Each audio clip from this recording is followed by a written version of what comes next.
Ito naman po mga bossing ko, ang ating luya. Ito po, pwede kang pumilas ng ganito, mga bossing ko, yung may kuntil. Or pwede rin naman yung mga ganito, magbiak ka lamang. Huwag nyo itatapon yung mga ganito mga bossing kasi mentras natutuyo ang luya, mas nagiging maswerte po yan lalo na sa pera at saka pantaboy ng mga kamalasan. Ngayon, kahit malit lang nito mga bossing ko, pwede na po yan. Or kahit ganito lang ilagay nyo po ito mga bossing ko sa ilalim ng inyo pong unan. Kung kailan nyo to mapapanood at parang ikaw ay nasa mood at ikaw ay naniniwala na mababago ang takbo ng inyo pong pamumuhay bukod sa inyo pong sipag at tiyaga, ay maglagay na po kayo. Pero kung ikaw ay hindi naniniwala at gusto nyo lang itry, at ikaw yung tipo ng tao na napaka-negatibo, na iniisip nyo pa lamang na, nako baka ito hindi totoo, yung ganyan, nako wag ka nang gumawa. Dahil hindi rin po matutupad ko naman ang iwi-wish po ninyo. Dahil kailangan kayo po ay may positibong pananaw sa buhay na iniisip ninyo, ay gagawa ko nito para ako'y swertihin. Ayun, yung mga ganun mga bossing, yan po ay nag-a-attract ng kaswertihan, ng pagiging positibo. Pero kung ikaw ay nagawa, tas nasa isipan ninyo, nako hindi to totoo, hindi ako suswerte, hindi to, pero gumagawa ka, may mga taong ganun mga bossing. Kaya i-stop nyo na, huwag ka nang gagawa at huwag ka rin manonood ng mga pampaswerte dahil baka kumaga maiyamot ka lang at kawikaan po ninyo, masayang yung inyong oras sa panonood. Ayan, kaya kailangan mga bossing positive lamang. Ngayon pa mga bossing, o siya, subukan nyo po itong gawin, mga bandang 6:30 or kaya po ay alas 7, kayo po ay mag-ano po dito ng maliit lamang na luya. Tapos mag-wish po kayo.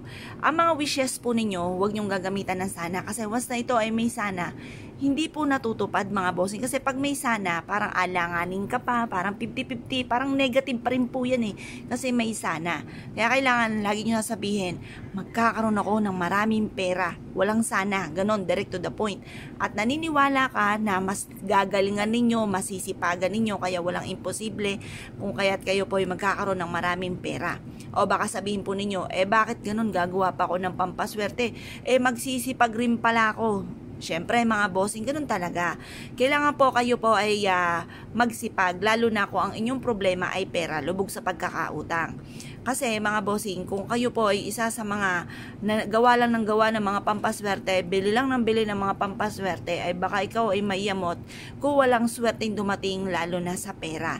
Pinagtatrabahuhan po yan. Kaya lang may mga pagkakataon na masipag ka naman, madiskarte, pero lagi pa rin walang pera, lagi pa rin minamalas, ay siya, dyan papasok ang mga pampaswerte. Para wala ka ng pagkukulang, tuloy-tuloy ang pasok ng swerte, gamitan nyo po ito ng gantong mga pamamaraan.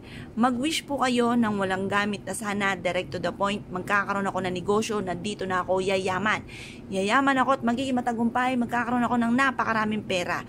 Ganon ang mga pag-wish ng walang gamit na sana, direct to the point. At pagkatapos mga bossing ko, ibilad ito sa sinag ng araw hanggang alas 8. Matapos ang alas 8 ng umaga, ay ilagay nyo po ito sa ilalim ng inyo pong unan.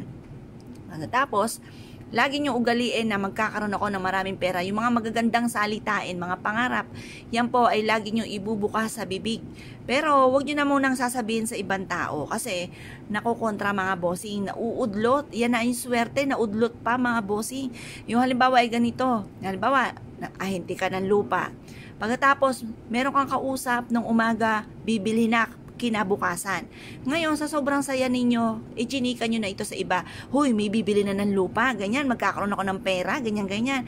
Ngayon, yung nakausap ninyo, hindi nyo alam yung takbo ng isipan. Pangiti-ngiti siya, talaga, ganyan. Pero sa isipan, wag sanang mabili. Yung mga ganon, nakukontra, may nananalangin ng masama, or kaya nakukontra nga po, nauudlot. Kinabukasan, or sa gabi pa lamang, may nag-message sa'yo, may tumawag. Sabihin na, nako mare, pasensya na, hindi nagustuhan, nagbago isip. O siya, naudlot na ang inyo po mga pinapangarap. Yung mga ganon, kaya sikreto nyo na lamang. Kapag gagawa ka rin ng ganito, sikreto lamang. Pero ugaliin ang pagsasabi ng mga magaganda. Tapos, yung mga pangit na nagaganap sa atin, ipagdadasal nyo lagi sa mahal na Panginoon para ma-release ko ano yung mga nagpapabigat ng inyong kalooban. Iiyak nyo po yan kung anong problema po ninyo. Dahil ang mahal na Panginoon ay makakatulong po sa inyo at gagabayan po kayo at hindi ka pa machichismis. Sige, ichika nyo po yan sa iba. Nako, lalo ka mape-pressure, lalo na pag may dumating sa inyong chismis na naiba pa ang istorya. Maiyamot ka lang, mapapaaway ka lang. Kaya isikreto nyo na lamang mga bossing. Tapos yung mga ganito, ugaliin nyo po lagi ng pagsasabi ng mga magaganda. Yayaman ako at magiging matagumpay. Yayaman po kayo mga bossing. Basta tsaga-tsaga lang mga bossing ko. Ngayon pa mga bossing, kung kayo naniniwala at naisyo po itong gawin, asya mga bossing, good luck po sa inyo po lahat.